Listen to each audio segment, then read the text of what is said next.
नमस्कार दोस्तों, आप सभी का स्वागत है देवेंद्र क्लासेस यूट्यूब चैनल में। आज की क्लास हमारी नदी के तट से है और जिस नदी को आप देख रहे हैं अपने सामने कैमरे पर, ये यमुना नदी का किनारा है। ये तो यमुना नदी के तट पर हम लोग आए हुए हैं। हमारे साथ टीम के और भी सदस्य हैं। तो श्रावण मास के पहले सोमवार को हम यहाँ यमुना जी के दर्शन भी करने आए और एक पौराणिक महत्वपूर्ण स्थान पर भी हम लोग आए हुए हैं यहाँ पर। तो आपको बता दें, जैसा कि आप जानते हैं, यमुना नदी की उत्पत्ति उत्तराखंड में बंदरपूछ की पहाड़ियों से होती है, जो कि उत्तरकाशी जिले में स्थित है। यमुनोत्री ग्लेशियर से ये नदी की उत्पत्ति होती है। उसके बाद उसके बाद उत्तराखंड, हरियाणा में, उत्तर प्रदेश में बहते हुए इलाहाबाद जाकर के गंगा नदी में समाहित कर देती है अपने जल को। और जहाँ पर हम आए हुए हैं आपको हम बता देते हैं, यमुना नदी के तट पर NH2 रोड है, नेशनल हाईवे नंबर 2, जो दिल्ली से कलकत्ता को जोड़ता है। उसी पर आगरा शहर में रौनकता के पास से तकरीबन 4 से 5 किलोमीटर अंदर एक स्थान है जिसे पश्चिमाई के नाम से जाना जाता है। चूँकि यमुना नदी इस स्थान पर आकर के, चूँकि पश्चिम से पूर्व की तरफ यमुना जी बह रही हैं, तो यहाँ पश्चिम पर ही आकर के 3 किलोमीटर पश्चिम में ही वापस बह रही हैं। तो यहाँ का पौराणिक महत्व है। और पांडवों का इस स्थान को तपोस्थली या 12 वर्ष तक पांडवों ने यहाँ पर तपस्या करी थी। और प्राचीन मंदिर भी है यहाँ पे भगवान शिव का। काफ़ी महत्वपूर्ण स्थान है शास्त्रों के अनुसार और पौराणिक मान्यताओं के अनुसार। यमुना जी का पूरे 1376 किलोमीटर यमुना जी बह रही हैं उत्तराखंड से लेकर के इलाहाबाद में गंगा में मिलने तक। उसके बीच में 3 किलोमीटर यो यमुना जी वापस बह रही हैं, यानी कि पश्चिम दिशा से आकर पश्चिम में ही वापस बह रही हैं, वो इसी स्थान पर बह रही हैं। तो ये एक चमत्कार आप इसे कह सकते हैं। ये रहस्य से भी कम नहीं है। बाकी के लोग बहुत सारे यहाँ शोध करने भी आते हैं, अध्ययन करने भी आते हैं कि नदी की धारा किस तरीके से बह रही है यहाँ पर। तो आप आएँ और कैमरे के माध्यम से आप देख रहे होंगे ये धारा पश्चिम, जबकि नदी के पानी को जाना कौन सी दिशा में चाहिए? पूर्वी दिशा में जाना चाहिए।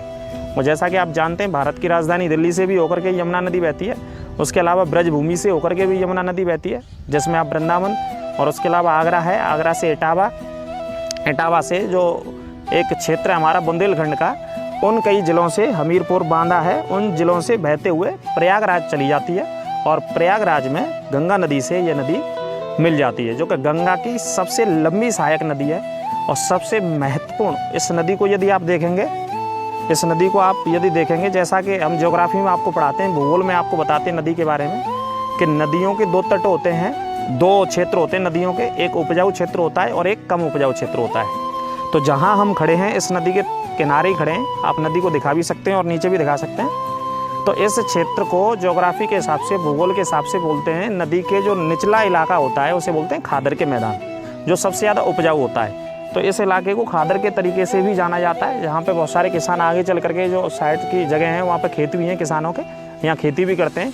और नदी से ऊपर जाएंगे, ऊपर के इलाके में जाएंगे तो इसे बांगर भी कहा जाता है, जहाँ खेती नहीं हो पाती है, क्योंकि नदी का पानी नहीं पहुँच पाता है। जिस इलाके में हम खड़े हैं, यहाँ नदी का पानी आमतौर पर वर्षा के दिनों में आ जाता है। और नदी का उफान भी देख रहे हैं, इस समय बहुत ज़्यादा उफान भी चल रहा है। और आने वाले समय में जैसे जैसे वर्षा बढ़ेगी तो उफान भी नदी का बहुत तेज हो जाएगा। कहने का मतलब यह है कि ये क्लास हमारी स्टूडियो से ना होकर के आपको ये बताना था, थोड़ा शास्त्रों के हिसाब से, पौराणिक के हिसाब से। जिन्होंने नहीं देखा है उन्हें आना चाहिए।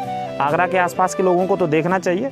नदी का अपना एक इम्पोर्टेंस है, अपना एक महत्व है, क्योंकि संस्कृति इसी के आसपास विकसित हुई है हमारे भारत की सभ्यता में या विश्व की सभ्यता में, है ना। भौगोलिक स्थिति भी होती है, आर्थिक दृष्टि से भी महत्वपूर्ण होती है नदियाँ, है ना, विद्युत दृष्टि से भी महत्वपूर्ण होती हैं। तो काफ़ी दृष्टियों से जो पानी होता है, जो जल होता है, नदी होता है, वो काफ़ी महत्वपूर्ण होती है। तो उम्मीद करेंगे कि जो आसपास के लोग हैं वो आकर के देखें कि 3 किलोमीटर यहाँ से वापस बह रही है ये नदी। और यहाँ इस नदी में जो आप देख रहे होंगे, इनको पांडवों का स्थान भी कहा जाता है। दिखा दें आप थोड़ा सा, इन्हीं को जो आपको नदी में दिख रहे होंगे, इसी क्षेत्रों को पांडवों का, यहाँ के आश्रम के हिसाब से, मुनियों के हिसाब से, ऋषियों के हिसाब से कहा जाता है कि ये उनके निवास स्थान रहे, जहाँ पे उन्होंने तपस्या करी थी। 12 वर्षों तक लगातार वो तपस्या करते रहे थे। तो काफ़ी पौराणिक महत्व है।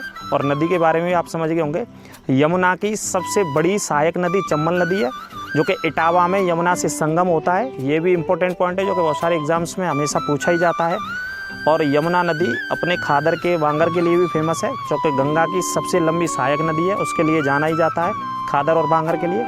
ठीक है, इस पॉइंट को आप याद रखिएगा और बाकी का पौराणिक महत्व जरूर याद रखिएगा। और इस स्थान पर आप घूमने अवश्य आएँ और नदी के दर्शन भी करने आएँ। और यहाँ काफ़ी हजारों साल पुराना मंदिर भी है, आश्रम भी है, भगवान शिव का मंदिर भी, उसके दर्शन करने भी आए। और ये हमारे साथ देवेंद्र क्लासेस की टीम भी आई हुई थी यहाँ पे। तो आपको यही उद्देश्य था इस विषय में जानकारी देने का। तो आप आएँ, दर्शन करें और दर्शन कर करके आनंद लें इस आश्रम का और पूरे पर्यावरण का। बहुत ही शानदार जगह है। तो अगली क्लास में, अगले टॉपिक में, अगले सेगमेंट में आपसे फिर मिलेंगे। वो स्टूडियो से भी हो सकता है या कहीं बाहर भी हो सकता है।